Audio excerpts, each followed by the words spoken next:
matin, tout le monde! Je suis content de vous voir, vraiment, dans ce moment d'été. J'espère que vous avez passé des belles vacances, hein? Tout le monde est de retour. Alors, je suis très heureux de pouvoir être ici durant la prochaine année. On va pouvoir développer une petite routine, hein? Une petite habitude où est-ce qu'on revient à la même place, on prend nos assises. Et ce matin, j'ai décidé de vous parler d'un sujet que j'ai jamais prêché dessus. En fait, c'est pas un sujet, c'est un livre. C'est une histoire. Et je me disais, qu'est-ce qui pourrait aussi, parce que je suis content de vous avoir avec nous, les jeunes, je suis content que vous soyez parmi nous dans la salle, et je sais que des fois, je vais essayer de faire une histoire, c'est une histoire, en fait, que je vais vous raconter ce matin. Alors, c'est pour ça que j'ai pris une histoire pour que ça soit captivant, mais il y a toutes sortes de choses intéressantes dans cette histoire. Je vais vous le dire plus tard. Alors, en début de parcours, y a-t-il que... Tu sais, je sais pas, là, quand vous écoutez une série ou un film, c'est pour ça quand tu écoutes un film sportif, tu sais, quand les Mighty Ducks, par exemple, tu te doutes pas mal qu'ils vont gagner à la fin. Tu sais, même quand ça va mal, quand qu'ils perdent 8-0, tu sais que ça va finir 9-8. Là, tu sais. Fait que, ça, c'est pour les Mighty Ducks, mais quand tu écoutes un film un peu plus d'action ou un film de super-héros, tu es comme, comment ça va finir? Là, le suspense, ça te manque. Là, tu dis, OK, le super-héros ne peut pas mourir non plus. Alors, ça, on vit d'espoir quand on écoute un film. Et je ne sais pas si ça avait déjà arrivé ou est-ce que dans une discussion au travail, au midi, il y a quelqu'un qui dit, ouais, mais il meurt à la fin. Et là, moi, je perds tout intérêt à écouter le film. On dirait que tout le long, je sais, il crève. Là, il se démène, là, il crève. Là, il est comme, il force, là, il essaie d'en sauver quelqu'un, il crève. Là, t'es comme, je veux plus l'écouter. Tu sais, là, quand tu le sais, même des fois, une histoire vraie, tu sais que souvent, ça finit mal, hein, parce que c'est vrai. Fait que, puis là, tu sais, comme tu sais, là, tu sais, comme quand il y a une histoire, là, tu sais, c'est classique, là, le héros, là, c'est ça, l'histoire, là, tu sais, c'est comme, je sais pas moi, un grand conquérant, là, tu sais, mais tu sais que dans l'histoire, il est mort, fait qu'ils peuvent pas réinventer l'histoire. Fait que, là, tout le long, t'es comme, je n'ai aucun espoir. Alors, ça me tente plus de l'écouter, ce film-là. Ce que j'aime dans le sport, c'est qu'on vit d'espoir de A à Z. Hein? On espère, je sais pas, que les Canadiens vont gagner, là, fait que là, un petit espoir. Ou bien on espère que ça va bien finir pour notre équipe. Et ça, c'est toujours le fun. Jusqu'au moment où est-ce que, supposons quand tu enregistres la game, ça, il n'y a rien de pire que ça, là. Je ne sais pas si ça se fait encore, là, mais tu enregistres la game parce que tu ne peux pas l'écouter. Puis là, tu l'écoutes en soirée. Puis là, tu as vu par hasard sur une notification sur ton téléphone, puis là, ça te dit le score final. Quand tu sais que ton équipe gagne, tout le long, tu es comme, ils perdent 3-0, je sais qu'ils gagnent 4-3. Puis là, tu es comme joyeux, mais tu sais, comme un peu, tu sais, là, vous comprenez le feeling? OK? Puis là, quand ils perdent, tu as vu les résultats, ils perdent en prolongation. Aucun intérêt hein, d'écouter la cassette. La cassette, qu'est-ce que je dis là? La cassette. Wow, là, je viens de trahir mon âge. Ma femme va vous le dire que j'ai de la misère avec mon âge. J'ai 38 ans. C'est vieux, là. Là, hier, on parlait que dans 2 ans, on allait fêter nos 40 ans. Hey, je pensais jamais me rendre là dans ma vie, moi. Là. J'étais comme, ceux qui ont 40 ans quand j'étais jeune, c'est fini, là, la vie. Là. J'y arrive, là, à la fin de vie, là. Excusez. C'est pas vrai, en fait. Hein? C'est beau, la vieillesse. Je rentre là-dedans, moi aussi, là. Alors, OK. Alors, ce matin, on parle du livre de Ruth. Alors, toute cette intro, parce que le livre de Ruth, ce qui est intéressant, c'est que dans l'histoire de l'Ancien Testament, ça va mal dans ce bout-là. Ça va très mal. Et le livre de Ruth, c'est comme une parenthèse dans un moment très sombre dans l'Ancien Testament. En fait, c'est juste après l'histoire de Samson. Tu sais, celui là, qui avait des gros muscles, puis il avait des cheveux longs, en tout cas, une partie de ta vie. Puis après ça, vous comprenez l'histoire de Samson? Ça va mal. Ça va très mal après ça. Dans le sens, le peuple d'Israël, c'est un peuple qui va pas bien dans ce temps-là. Et là, il y a l'histoire de Ruth. Puis le livre de Ruth, c'est la première fois dans l'Ancien Testament que le mot « espérance » est utilisé dans la Bible. Puis j'ai déjà, dans le fond, le mot « espoir », c'est souvent quelque chose qu'on espère qu'il arrive. Comme un film, comme une game de hockey, on espère que le héros gagne, on espère qu'il se passe de quoi de bien. L'espérance biblique, en revanche, c'est quelque chose qu'on est sûr qui va arriver, mais qui ne s'est pas encore produit. L'histoire de Ruth se déroule dans le dernier de ses cycles sombres, juste après l'histoire de Samson, quand les chances semblent très, très mauvaises, qu'elles pourraient l'être. Mais on sait, puis l'histoire de Ruth nous donne une vitrine de comment ça finit. Et aujourd'hui, je vais vous raconter cette histoire-là et je vous le dis, attachez-vous bien. Moi, c'est la première fois que j'ai étudié ce livre-là et j'ai capoté bien raide. C'est un livre que je trouve extraordinaire, 4 chapitres, facile à lire, ça prend quelques minutes. Et alors, on se plonge ensemble dans le livre de Ruth. Alors, on commence et ce matin, tu peux aller ce matin, on va commencer au verset 1, Ruth 1. À l'époque des juges, il y a une famine dans le pays. Un homme de Bethléem, de Juda, parti avec sa femme et ses 2 fils s'installer dans le pays de Moab. Le nom de cet homme était Élimélec. Celui de sa femme Naomi et ses 2 fils s'appelaient Machlon, Kilijon. Il était Éphrasien de Bethléem en Juda. Arrivé au pays de Moab, ils s'y établirent. Élimélec, le mari de Naomi, mourut. Elle resta avec ses 2 fils. Et c'est intéressant parce que Machlon et Kilijon, là, c'est des noms qui sont cananéens et non pas hébreux. Mais en hébreu, parce qu'il y a toujours une signification des différents noms. Et Malon, ça veut dire maladif, et Kilion, ça veut dire épuisé. La vie n'allait pas bien pour eux. En fait, c'est des immigrants. Ils voulaient aller vers c'était la famine, ça allait vraiment pas bien, il n'y avait pas de nourriture, alors ils ont dit, OK, on s'en va à Moab, on s'en va pour une vie meilleure.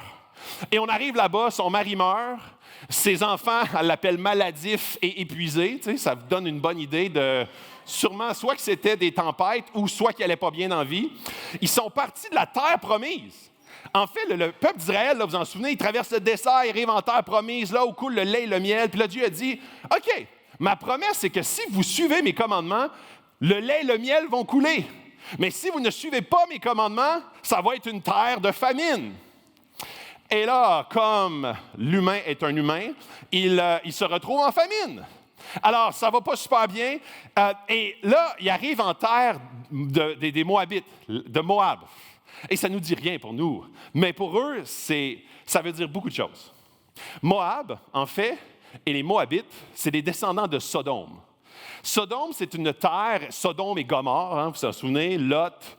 Puis là, dans le fond, tu sais, si je fais une histoire très courte, là, il y avait Abraham, il y avait Lot, son neveu, et là, Lot a décidé de s'installer près de Sodome et Gomorrhe. Sodome et Gomorrhe qui sont des terres qui sont un peuple qui est extrêmement corrompu, corrompu de toutes les manières, spirituellement, économiquement, moralement, à tous les niveaux, sacrifice même, OK, puis là, c'est pas pour vous faire peur, mais d'enfants. Donc, c'était un peuple dur, cruel, c'était un peuple même que Dieu avait dit, ne vous mariez pas avec ce peuple-là, parce que c'est un peuple qui va vous corrompre. Alors, quand on lit en début de parcours, verset 1.1, on s'en va à Moab, c'était pas juste, on s'en va, OK, on choisit où, là? On choisit quelle ville au Québec pour immigrer? Ou on choisit quel pays dans le monde? La France, le Portugal, il fait chaud, belle température, les États-Unis? Non, c'est une terre qui veut dire beaucoup pour le peuple d'Israël. En fait, c'est quasi une déclaration de OK, Dieu nous laisse tomber, on est en famine, on sac notre camp à l'endroit que Dieu n'a jamais voulu qu'on sac notre camp. Let's go! Et là, lui, il s'appelait Élimélec, hein? Il s'en va là-bas et il meurt. Et après ça, ses fils, pour X raison, on ne le sait pas, mais eux, ils s'appellent maladifs et épuisés. Alors, Naomi, puis là, c'est pas tout. On passe au prochain, le verset 5. Et là, il est écrit, verset 5, « Puis Malon et Kilion moururent. » Ça va super. À leur tour, et Noémie resta seule, privée à la fois de ses 2 fils et de son mari. Et Malon et Kilion ont marié des Moabites. Et verset 19, elles s'en allèrent toutes 2 ensemble jusqu'à Bethléem. Alors là, ça va vraiment pas bien. Ils ont perdu tous les hommes de la maison, le mari, les deux fils. Il reste les 2 belles-filles et il reste Naomi. Ils ne sont pas riches, vraiment pas riches. En fait, ils n'ont pas eu le temps de se refaire avant que tout le drame se passe. Alors Naomi est comme, OK, on retourne dans notre terre patrie. On en retourne là, je veux retourner là, j'ai de la famille encore un peu. Alors, Naomi, ses 2 belles-filles, elle leur dit, restez ici. Vous avez de la famille, vous êtes jeunes, vous pouvez vous refaire, vous pouvez vous remarier, vous avez l'avenir devant vous, restez ici. Et il y en a une qui dit oui, qu'elle reste ici, et l'autre, qui est Ruth, qui dit non, je vais te suivre. Puis je vais en parler un petit peu plus tantôt. Elles s'en allèrent tous deux ensemble jusqu'à Bethléem. Leur arrivée là-bas mit toute la localité en émoi. « Est-ce bien là, Noémie? » demandèrent les femmes. Elle leur répondit, « Ne m'appelez plus Noémie, l'heureuse, c'est ça que ça veut dire, appelez-moi Mara, l'affligée, car le Tout-Puissant m'a beaucoup affligée. » Alors, tu sais, quand on dit ça a semé tout un émoi, là, c'était pas « Ah, youpi, là, on fait le party, ils reviennent. » En fait, c'est comme « Non, c'est la famille maudite, là. » Ils reviennent, ils sont partis, là, puis ils sont partis dans une terre qui est littéralement, là, tu ne vas pas dans cette terre-là. Et là, ils reviennent, et là, c'est comme, puis là, semer tout un émoi, là, tu sais, si j'extrapole, c'est, oh boy, il ose revenir ici, elle est pauvre, elle n'a plus rien, et en plus, elle traîne une Moabite avec elle. Alors, elle revient les mains vides de son mari, vides de ses fils, elle traîne une Moabite. Alors, elle revient sans espoir économique aucun. Et ça, puis je vais en parler un petit peu plus loin, mais Noémie, là, en fait, Naomi est très vieille. Alors, elle ne peut pas travailler dans les champs. Alors, elle ne peut pas subvenir. Donc, elle ne peut pas se refaire avec elle peut travailler, mais de façon légère. Et elle n'est plus mariée. Elle est veuve. Elle est trop vieille pour se remarier. Parce que, faut que vous compreniez que dans ce temps-là, la famille, c'est central. En fait, quand tu te maries, c'est pour former une famille. Et la famille, c'est central parce qu'il n'y a pas de filet social. Il n'y a pas de foyer pour personnes âgées. Donc, la famille va subvenir aux besoins des personnes âgées. Donc, quand tu as une famille, c'est un mode de survie et de renouvellement pour l'entièreté de ta vie. Donc, quand une veuve, puis c'est pour ça que quand Jésus dit, tu sais, la priorité dans le Nouveau Testament, occupez-vous des veuves et orphelins. C'est parce qu'il n'y avait pas de filet social, il n'y avait pas d'orphelinat, il n'y avait pas de système pour prendre en charge les orphelins et les veuves. Et les veuves, c'était les plus fragiles. Pourquoi? Parce que quand tu n'es pas marié, puis souvent, c'est une culture patriarcale, donc les hommes ont le pouvoir. Donc quand tu es une femme vulnérable, veuve, pauvre, ça va très mal. Donc, elle est trop vieille pour se refaire une famille. C'est le centre de la société. Tu te maries pour être pas en compagnonnage dans ce temps-là. Pas pour le sexe non plus, mais pour faire des enfants. C'est pour ça que quand on voit dans la Bible, ou même dans les cultures anciennes, quand tu es stérile, c'est dramatique. Pourquoi? Parce que tu ne peux pas... Tu sais, quand on dit un bâton de vieillesse, pour eux, c'est une mesure de survie. Ça veut dire que quand tu n'es plus apte à travailler, ta vieillesse va être très, très, très pénible. Donc, ça veut dire beaucoup plus que pour nous. Tes enfants, dans cette culture-là, tes enfants te supportent. Mais pour elles, tout le monde sont morts. Et ces belles filles sont moabites. Donc, ce n'est pas un titre glamour. Elle est ostracisée et rejetée, en théorie. C'est une nation exclue par les Juifs, les Moabites. Donc, les Moabites, c'est pas juste... Puis, je vais vous donner quelques exemples actuels. Les Moabites versus les Juifs, c'est très similaire aux Israéliens et Palestiniens. C'est très similaire en ce moment, puis pas pour faire de mauvaises comparaisons, mais Russe-Ukraine. C'est un peuple qui a un long historique derrière. C'est pas genre juste, tu sais, c'est pas comme du racisme. C'est, OK, ce peuple-là est négatif envers notre peuple depuis des décennies et des siècles. Puis normalement, tu peux louer tes terres. Parce que qu'est-ce qui est arrivé quand que Dieu a donné le pays promis? Il a divisé les terres par famille. Alors tout le monde, toutes les familles en Israël, quand ils sont rentrés au pays promis, avaient une terre. Alors on leur donnait une terre. C'était extraordinaire parce que ça, tu pouvais cultiver la terre. Et tu pouvais subvenir aux besoins de ta famille avec cette terre qu'on t'a donnée. Sauf que par différentes circonstances, parfois, tu perdais ta terre. Tu la louais, tu la vendais. Et là, Dieu avait mis quelque chose de particulier dans la loi. Dans Lévitique, il est écrit que chaque 50 ans, l'année du jubilé, les terres étaient restaurées. Alors, supposons là, que tu sais, ça allait mal, tu prenais des mauvaises décisions, tu allais au casino, tu perdais tes terres. Hein? Pas vrai, pas de casino. Mais en tout cas, tu perdais tes terres pour X raison. 50 ans plus tard, donc tu dis, attends 49 ans, ça va revenir. Et c'était, puis ça, pourquoi? Puis ça, c'est très brillant. Dieu avait fait ça pour pas qu'il y ait une dynamique de riches et de pauvres. Indéfiniment dans le temps. Les plus riches s'enrichissent et les plus pauvres s'appauvrissent et ça va être comme ça pour les 150, 200, 500 ans prochains. Non, 50 ans. Après ça, on restaure tout, ça redevient des familles. Alors, l'importance de la famille dans la culture juive, c'était vraiment, vraiment très important. Mais c'est intéressant parce qu'à la fin de Ruth, Naomi et Ruth sont restaurées. Et là, on va le voir pourquoi. Là. Mais comment est-ce possible de passer d'une perte d'espoir totale à une vie complètement restaurée, une vision joyeuse et complète de l'avenir? Naomi était dans l'amertume au retour, grisée, puis elle ne veut même pas que les gens l'appellent Naomi. Elle dit « Appelez-moi Mara, j'ai une vie de désolation, je suis partie comblée puis je reviens vide. Je suis désabusé de la vie. Je suis parti avec des rêves puis je reviens dans un cauchemar. Je suis parti pour prospérer puis je reviens pauvre. Je reviens même pour survivre au cas où que j'ai encore un cousin qui va vouloir quelqu'un m'aider dans ma vieillesse. Parti avec une famille, revient avec juste des deuils puis une moabite.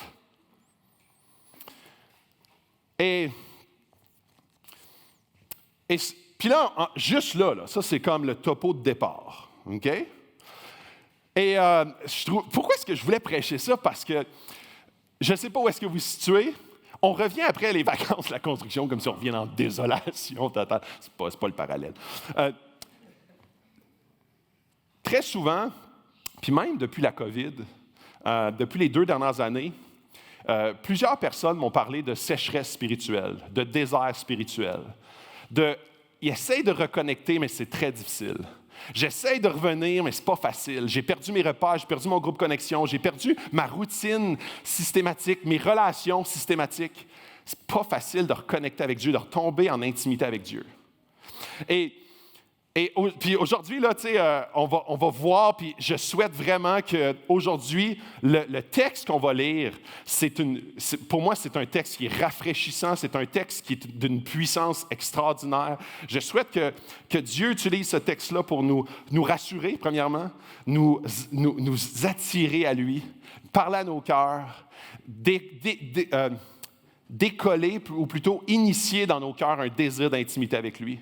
Je souhaite ardemment qu'on puisse voir à quel point sa parole est puissante, mais au-delà de ça, à quel point il est un Dieu qui veut une intimité avec nous, peu importe le désert duquel on revient, peu importe le pays duquel on revient, peu importe la sécheresse spirituelle, pourquoi on est parti. Welcome home.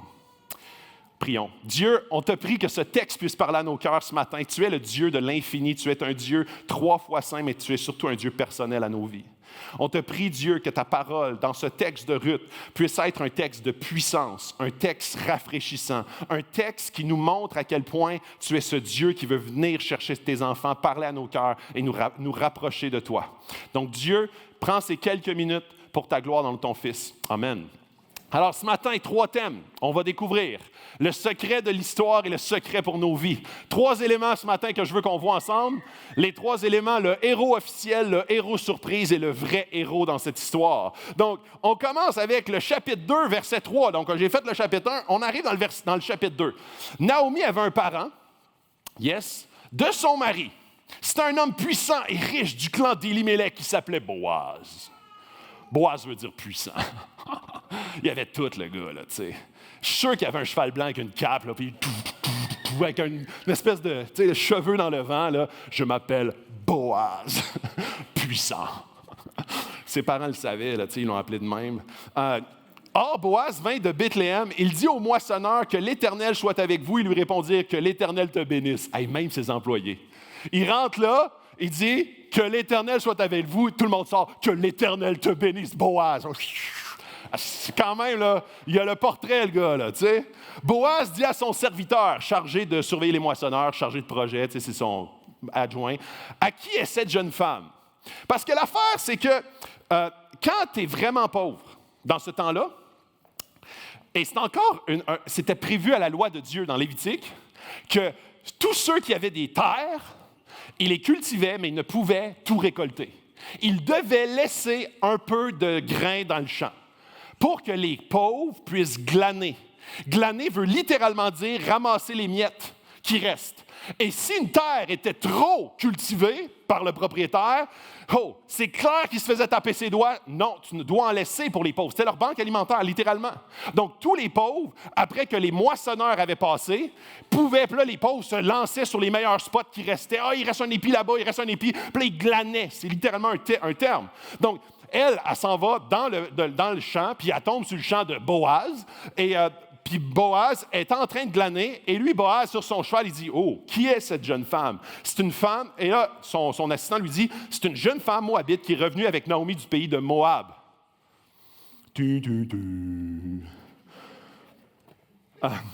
Moi, ça me fait penser, là, tu sais, dans le film Lego, là, la toune « Everything is awesome ». C'est quoi en français? Là, il y a une toune, là, c'est Batman qui chante ça. Là. « Tout est extraordinaire! Tout est extraordinaire! » En anglais, c'est « Everything is awesome ». Puis il chante ça pendant 3 minutes. Puis là, Batman, qui est comme le awesome, dans ce texte-là, c'est Boaz qui est le awesome. Il y a tout. Il y a la richesse, il y a la puissance, il est aimé de tout le monde. Je suis sûr qu'il est beau par-dessus ça, là, mais ça, c'est moi qui le dis. Alors, et là, on passe aux prochaines diapos. Versets 2, 8 et 9. Alors, il est écrit, dit à Ruth, ça c'est Boaz dit à Ruth, « Écoute, ma fille, ne va pas ramasser des épis dans un autre champ, ne t'éloigne pas d'ici, reste avec mes servantes, regarde où l'on moissonne dans le champ et va après elles. J'ai défendu à mes serviteurs de te toucher, quand tu auras soif, tu iras au vase et tu boiras de ce que les serviteurs auront puisé. » Et c'est intéressant parce que un peuple qui est ostracisé, il était à risque. Parce que ça ne veut pas dire que parce que les Juifs étaient le peuple de Dieu, qu'ils étaient toutes des gentilles personnes. Et quand Boaz dit « ne touchez pas à cette femme », c'est que quand tu étais un peuple ostracisé, tu étais à risque d'être mis à mort, violé, violenté, parce que tu es perçu comme étant un déchet. Donc, lui, quand il dit « ne touchez pas à cette femme-là », même si elle est moabite, faites-y attention. L'élément qui est important à considérer en début de parcours, c'est que Boaz, ce n'est pas n'importe qui. Boaz, c'est un homme qui a le droit de rachat, parce qu'il est un cousin d'eux. Alors, puis dans l'hébreu, on dit un goël. Un goël, c'est quelqu'un qui est parenté avec. Et c'est quoi un parent qui a le droit de rachat? Il est lié par le sang à Naomi. Un parent par alliance, une personne de la même nationalité ou même du groupe ethnique. Puis une personne qui a le droit de rachat, c'est très important. Parce que, étant donné que c'est une société patriarcale, la seule personne qui peut ravoir les champs, c'est la lignée masculine. Donc, si elle est veuve et son mari est mort, après le 50 ans du jubilé, où ses terres ne peuvent être rachetées par elle, et ils ne peuvent être récupérés par elle, parce qu'elle a perdu son mari, ses fils. Alors, c'est grave. C'est comme si c'était une pauvre à l'infini. C'est comme si elle était destinée à rester pauvre. Sauf que lui, Boaz, il a le droit de rachat. Et ça, c'est très, très important. Il a le droit parce qu'il est un proche parent, mais il faut qu'il ait les ressources pour racheter la dette. Parce que s'il y avait une famine, qu'est-ce qu'ils ont fait? C'est sûrement qu'ils ont vendu leur champ pour un peu de grain, pour durer 6 mois de plus. Puis là, quand il n'y avait plus de grain, plus de terrain, qu'est-ce qu'on fait? On s'en va pour Moab. Alors, il y avait une dette, parce que les champs ont été vendus à quelqu'un. Puis là, comme l'inflation a joué son rôle, le terrain valait plus cher que dans le temps de la famine. Comprenez? Alors, il doit avoir le droit de rachat, il doit avoir les ressources pour l'acheter, puis il faut que ça y tente. Il faut que ça y tente. La volonté, parce qu'il doit supporter par la suite les personnes ayant été rachetées. Naomi et une Moabite. Ruth est revenue avec Naomi, mais pas Orpa. Orpa qui était l'autre belle-fille. Ruth revient dans sa complète pauvreté et elle glane les champs, ramasse ce qui reste dans les champs. Ruth, c'est une jeune femme moabite, veuve de la société. Elle est veuve. Et là, écoutez-moi bien, là, je dis des choses et des caractéristiques. Pourquoi est-ce que dans ce temps-là, c'est considéré comme ça? Une veuve, c'est perçu, et là, comprenez-moi bien, j'y vais avec délicatesse, mais pour eux, c'est comme une seconde main. Parce qu'elle a déjà été en relation sexuelle avec un homme.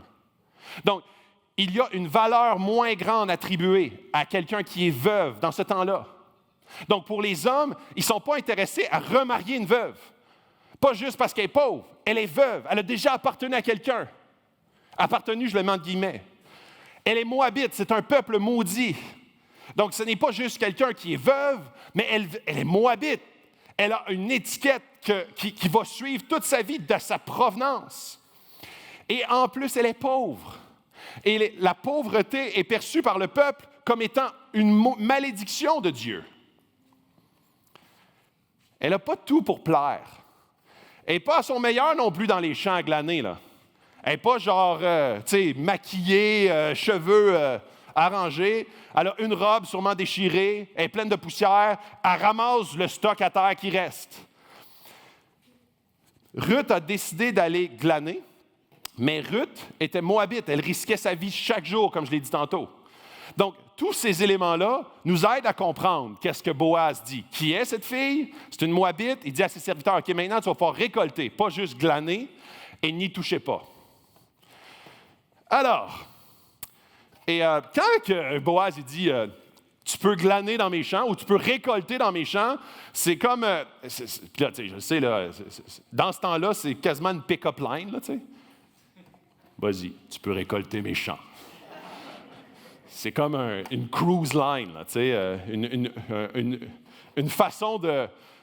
Puis, dans les écrits juifs, quand il est écrit c'est son cousin, déjà, les Juifs, c'est comme, oh, ça va être une idylle amoureuse. Nous autres, c'est sûr que ce n'est pas le réflexe qu'on a, là, quand on dit, c'est ton cousin, c'est ouh! Non. C'est comme, ugh! Mais pour eux, c'est l'inverse.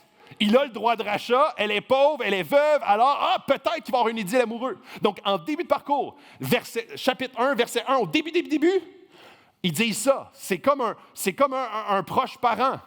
Et ça, c'est une bonne nouvelle pour eux, parce qu'il a le droit de rachat. On continue. Alors, Ruth revient le soir, elle montre à Naomi son gros tas de grains. Pas juste du glanage, là, puis qu'elle a ramassé ce qui traînait, un gros tas de grains. Et Naomi se rend bien compte que ça, c'est pas glané, c'est récolté.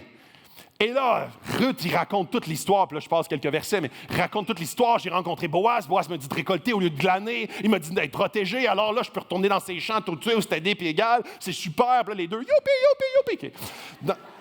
Alors, elles sont super heureuses. Alors, on y va, on continue. Et là, Naomi commence à dire, oh, wow, ça, c'est vraiment, vraiment très cool. Parce que là, il y a comme une chance qu'on soit renouvelé, restauré.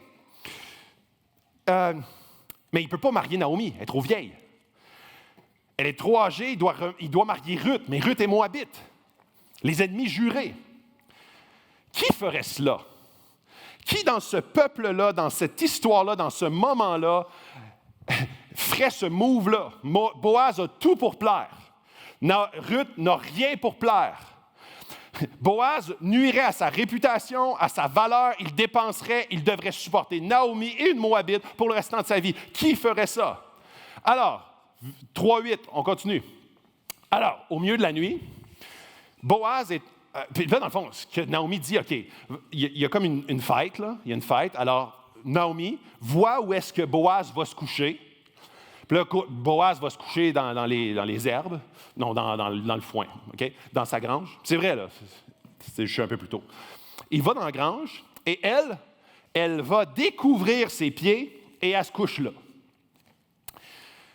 En passant, c'est pas un conseil à suivre, là. Si tu es un gars et tu fais ça avec une fille, c'est sûr qu'on appelle la police. Si tu es une fille et tu fais ça avec un gars, ça va paraître bien, bien mal. Fait que, c'est pas un conseil de fréquentation, OK? Alors, au milieu de la nuit, Boaz eut un frisson, il se pencha et vit une femme couchée à ses pieds. Il dit, « Qui es-tu? » Elle répondit, « Je suis Ruth, ta servante. Étends le pan de ton manteau sur ta servante, car tu as droit de rachat. » C'est comme demande en mariage, littéralement. Il dit, « Sois bénie de l'Éternel, ma fille. Ce dernier trait témoigne encore plus en ta faveur que le premier, car tu n'as pas recherché des jeunes gens pauvres ou riches. » C'est assez particulier. Il étend le pan de sa manteau, ça veut dire oui, j'accepte. Nous autres, on dit, on propose une bague, d'habitude, c'est plus le gars vers la fille. Là, elle se couche sur ses pieds, étend le pan de ton manteau, il étend le pan de son manteau, ça, c'est oui, ça veut dire qu'ils sont fiancés. Alors, le soir, Ruth. Alors, c'est assez intéressant. Boaz, quand il dit oui à son pan de manteau, là, Il dit oui à tout un historique, là.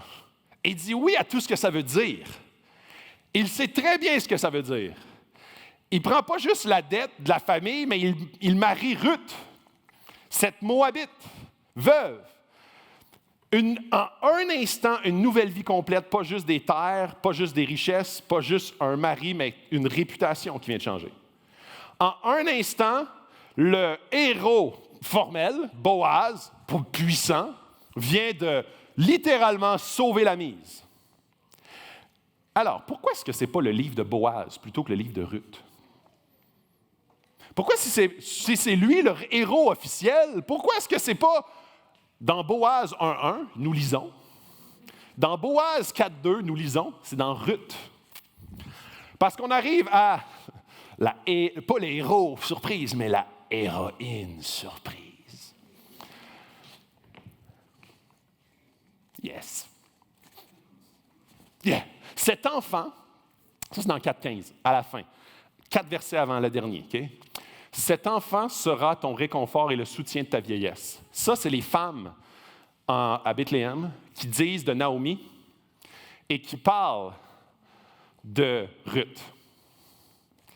Fait que quand je dis que je suis en train de dire la fin, là, cet enfant sera ton réconfort et le soutien de ta vieillesse. Car ta belle-fille qui t'aime l'a mis au monde, elle qui vaut mieux pour toi que 7 fils.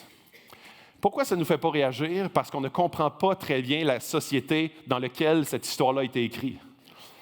Naomi dit à Ruth, elle dit juste avant de partir de Moab, reste ici tu as des frères, tu as des sœurs, tu as certainement de la famille, tu es jeune, tu peux te remarier, tu as la vie devant toi, ta nation c'est ici. Tu as peut-être des connexions, tu peux facilement te trouver une job. Parce que être Moabite dans le pays de Moab, ce n'est pas une mauvaise nouvelle. Être Moabite dans le pays d'Israël, c'est une mauvaise nouvelle. Donc, tu peux refaire ta vie. Et dans le chapitre 1, verset 16, Ruth répondit, « Ne me pousse pas à te laisser, à repartir loin de toi. » Ça, c'est la réponse de Ruth. « Où tu iras, j'irai. Où tu habiteras, j'habiterai. Ton peuple sera mon peuple et ton Dieu sera mon Dieu. Où tu mourras, je mourrai et j'y serai enterré. Que l'Éternel me traite avec la plus grande sévérité si autre chose que la mort me sépare de toi. Je serai avec toi peu importe ce qui se passe. » C'est ça qu'elle a dit. Tous les immigrants, normalement, quittent pour une vie meilleure. Du moins en l'espérant. La plupart du temps. Un travail, une stabilité politique, la liberté, peu importe. Elle, je viens avec toi, mais je m'attends à une vie plus dure. Qui fait ça? Très souvent, comme chrétiens, on fait la même chose. On s'approche de Dieu et on dit, je veux une vie meilleure. Et là, quand les souffrances arrivent, on dit, pourquoi Dieu? Je pensais que ma vie serait meilleure. Je voulais émigrer dans ton pays, Dieu, mais c'est moins bon que ce que je pensais.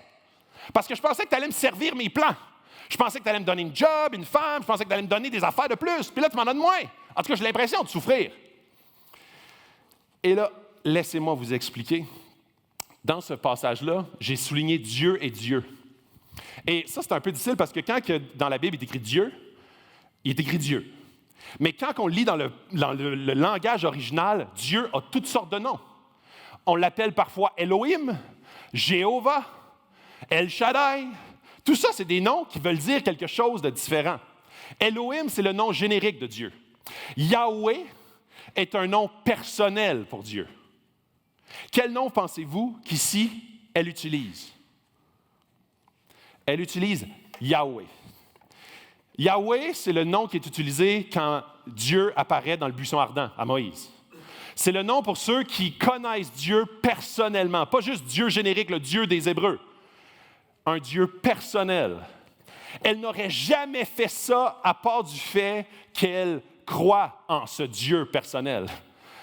Il était inconnu au départ quand Naomi est arrivée. Je ne le connaissais pas, je l'ai connu et maintenant il est mon Dieu, il est mon Yahweh. Il n'est pas juste un Elohim, il n'est pas le Dieu des dieux, un Dieu parmi tant d'autres. Il est Yahweh. Elle a fait une décision claire mais difficile. La première option, elle savait que si elle restait, ce serait plus confortable pour refaire sa vie dans le pays de Moab. Elle savait aussi que sa foi allait probablement mourir. Pourquoi? Parce qu'entourée de gens qui ne croient pas, hostiles au Dieu Yahweh, Elohim, entourée de gens qui détruisent la foi systématiquement, plus de Naomi, plus personne pour... Elle savait aussi que Naomi, si elle la quittait, elle allait probablement mourir. Pas de famille, pas d'enfants, pas de support, mort très probable éventuellement. La deuxième option, si elle retournait avec Naomi, la vie allait être tough, complètement difficile, même à la limite de la souffrance perpétuelle. Ruth allait devenir pauvre économiquement, socialement, pour donner ou garder la vie à Naomi. Elle quittait le connu pour devenir étrangère dans un pays pas juste neutre, hostile à sa culture. Pourquoi Ruth est le héros surprise de l'histoire ou la héroïne surprise? Boaz est riche, il est un super héros dans l'histoire, ses possessions, il a tout pour plaire. Ruth, elle quitte la sécurité pour devenir marginalisée, pauvre, déchue, mais à travers le sacrifice de Ruth, Naomi est restaurée dans ses terres, son statut, sa sécurité, sa descendance. Et plus loin que ça, et là, je trouve que c'est tellement personnel pour nous ici, là. Il y a un point que je trouve vraiment important à considérer, et c'est la puissance de l'amitié. Elle a sûrement vu Naomi souffrir avec dignité durant plusieurs années. C'est incroyable de voir Ruth dire Yahweh dans la bouche d'une Moabite. Elle a vu la foi de Naomi dans ce Dieu personnel et intime. C'est clair qu'il n'y avait pas d'église là-bas. Puis en fait, Naomi était probablement en désert spirituel quand elle a quitté. Parce qu'elle savait ce que ça voulait dire de quitter la terre d'Israël pour aller dans le pays de Moab. Et là, il y en a peut-être qui disent « Ouais, je comprends, là, amitié. » Qu'est-ce qui a changé la vie de Ruth? Ce n'est pas une application, ce n'est pas des rencontres, ce n'est pas un groupe structuré, ce n'est pas même une église structurée, ce n'est pas un programme de counseling structuré, c'est l'amitié. C'est la relation avec Naomi. C'est la relation avec Naomi qui a permis à Ruth de connaître Dieu. Dieu n'a jamais apparu dans un buisson ardent à Ruth. Dieu n'a jamais apparu d'une façon extraordinaire à Ruth. Elle a vu Dieu et la relation de Dieu avec Naomi, dans sa relation avec Naomi, Ruth et Naomi. L'amitié change nos vies. Puis quand je dis amitié, ça peut être ton couple, ça peut être des gens très, très proches de toi. C'est des gens, je parle des relations, changent nos vies. Si tu viens ici à l'église ce matin, tu peux être inspiré par un message. Tu peux dire, ah, wow, la musique, la louange, c'était puissant, il y avait quelque chose. Mais sérieux, ça prend des gens pour cheminer. Ça prend des gens pour poser des questions, dire, je ne comprends pas ce qu'il a dit, c'était quoi l'affaire? Hey, non, ça prend des gens pour cheminer avec Dieu, pour en jaser, pour cruncher ça. Ça prend des gens. Ça prend des gens avec qui tu développes une relation, puis après ça, tu dis, OK, je veux comprendre, je veux avancer, je veux voir Dieu à travers toi. Qu'est-ce qui a changé ma vie au courant des dernières années? Oui, c'est clair qu'étudier la parole, ça m'apprend des choses, mais très souvent et la plupart du temps, ce qui me rapproche de Dieu, c'est notre relation spirituelle à moi et ma femme. C'est des amis qui vont me pousser vers Dieu, m'encourager vers Dieu quand je vis un désert spirituel. C'est des éléments qui se vivent dans la relation. C'est pour ça que Dieu, dans tous les évangiles, il dit « l'Église, c'est la prunelle ». Puis pas juste pour l'Église, pas l'institution, les gens ensemble, la communauté qui se bâtit. Les commandements qu'on a vus dans Éphésiens, c'est toujours au pluriel. Pourquoi? Parce qu'il ne veut pas que tu vives ta foi tout seul. En fait, c'est impossible. Tu tombes dans un désert spirituel automatiquement quand tu dis « moi, je vais vivre ça tout seul, je vais écouter des preachs en ligne ». Parce qu'une preach inspire, mais c'est pas ça qui dit « ton Dieu sera mon Dieu, ton Yahweh va être mon Yahweh, je me colle à toi, puis il n'y a pas rien d'autre qui va me séparer que la mort. » Je ne recherche pas quelque chose des muffins ou du café, parce que c'est ça qui m'attire à Dieu. Non, ma vie va être plus dure, mais je veux le suivre, parce que quand je le suis, je découvre la vie.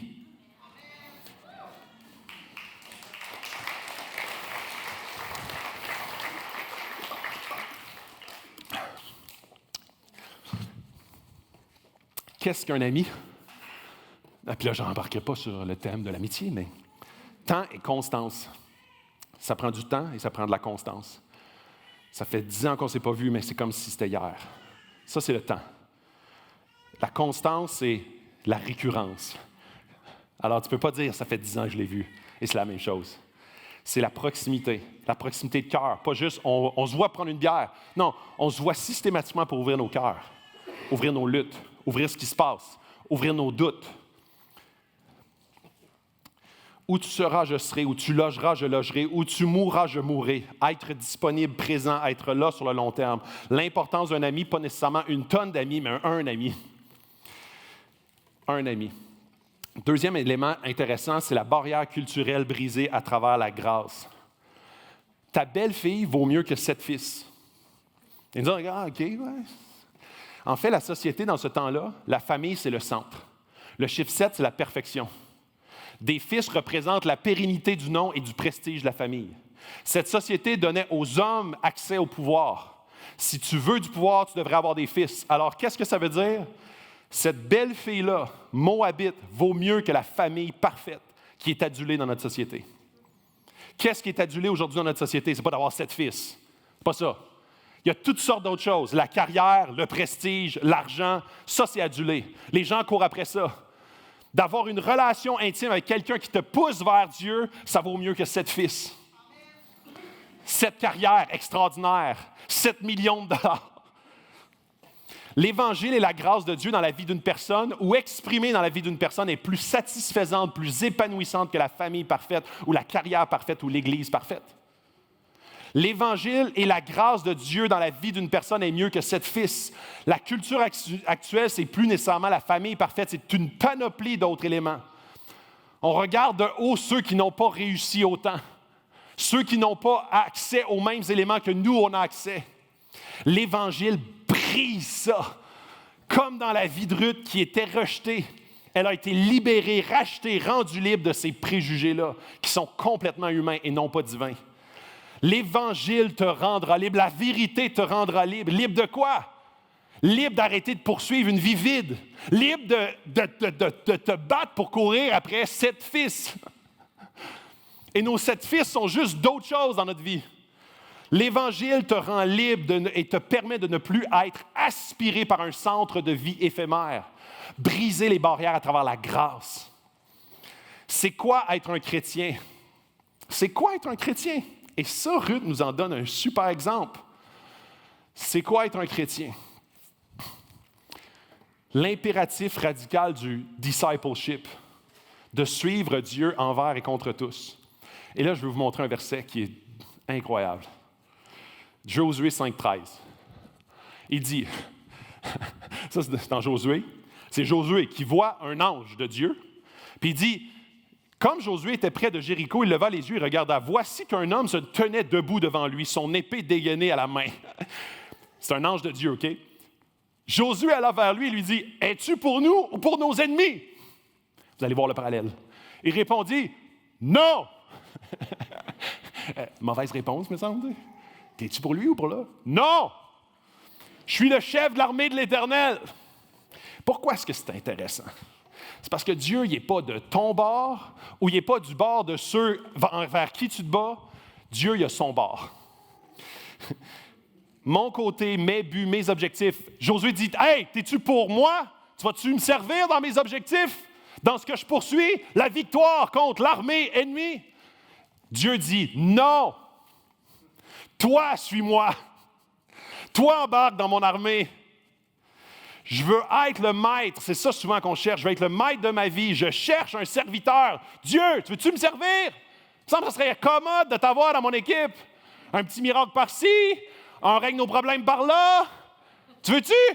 Non! Suis-moi. Hein, Jésus qui dit, suis-moi.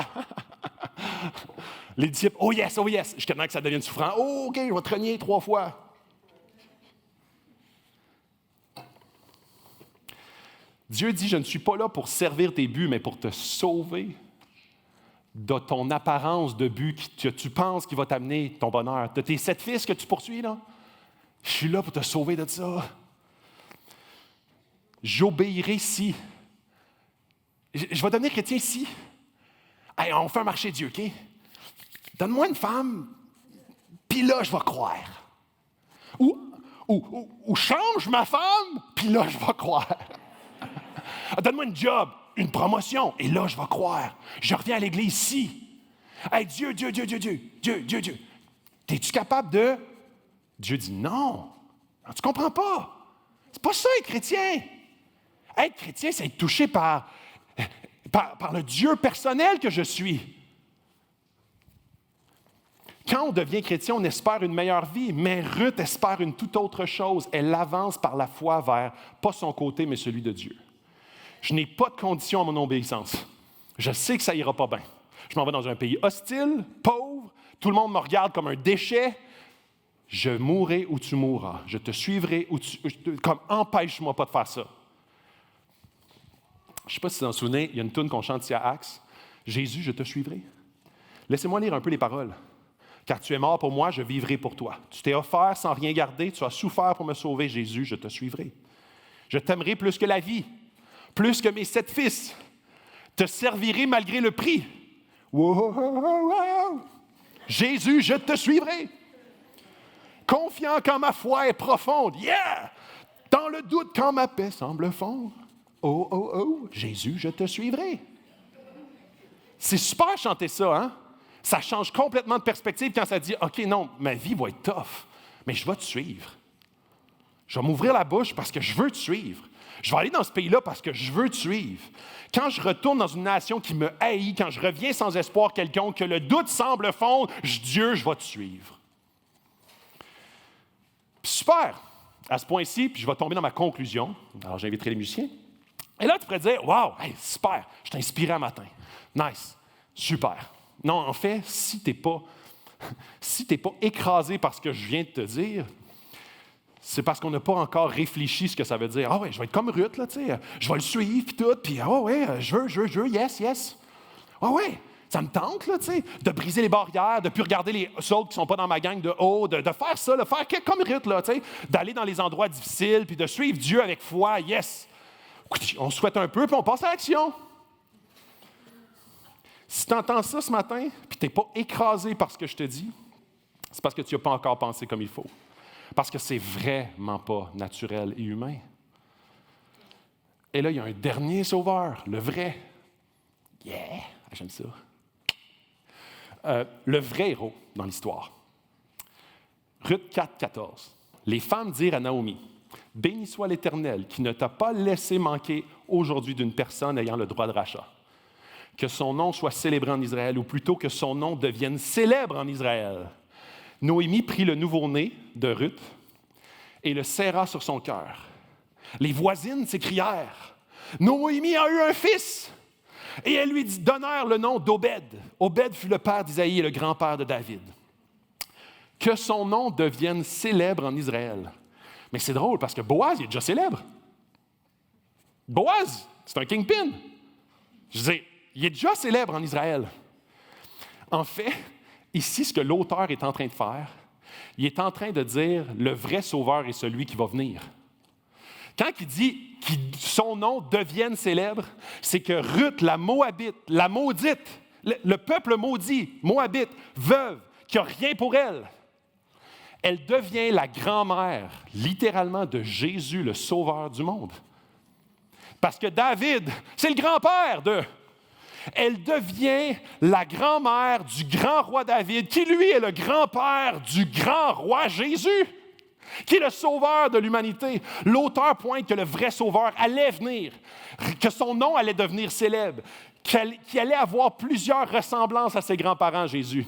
Un enfant qui allait venir et naître à Bethléem, comme ses parents et ses grands-parents. Comme Ruth, il allait quitter son lieu de sécurité, sa famille, son Père céleste pour venir sur terre dans un endroit hostile et souffrant. Où est-ce que personne ne va vouloir de lui, où est-ce qu'on lui crache au visage et qu'on le crucifie. Comme Boaz, il n'a pas juste payé notre dette, mais il s'est uni à nous pour nous assurer une nouvelle identité, une nouvelle vie, même si on n'était vraiment pas attractif, pour gonfler sa valeur. Toutes ses richesses et son héritage deviennent la mienne quand je deviens marié à Jésus. Si Jésus est venu pour nous racheter notre passé, garantir notre avenir, il est venu pour être notre médiateur entre Dieu, son Père, et nous, les êtres humains. Nous garantir une réconciliation avec le Père et nous permettre de vivre en harmonie avec ce pour quoi on a été créés. Devenir un chrétien n'est pas d'essayer d'être comme Ruth ou Boaz, mais de voir et de reconnaître à quel point Jésus a souffert, payé le prix et a accepté de diminuer pour me racheter. Il m'a donné son nom, il est devenu étranger pour que je sois accueilli. Il a sacrifié sa vie pour que j'aie la vie. Jésus a accepté d'être séparé de son Père pour que nous soyons unis à lui, comme Ruth et Naomi. Dans l'Évangile, Dieu s'occupe de l'affaire de la rédemption. C'est sa job. Le mot rédemption est utilisé 23 fois dans les 4 courts chapitres de Ruth. Les mal-aimés seront aimés.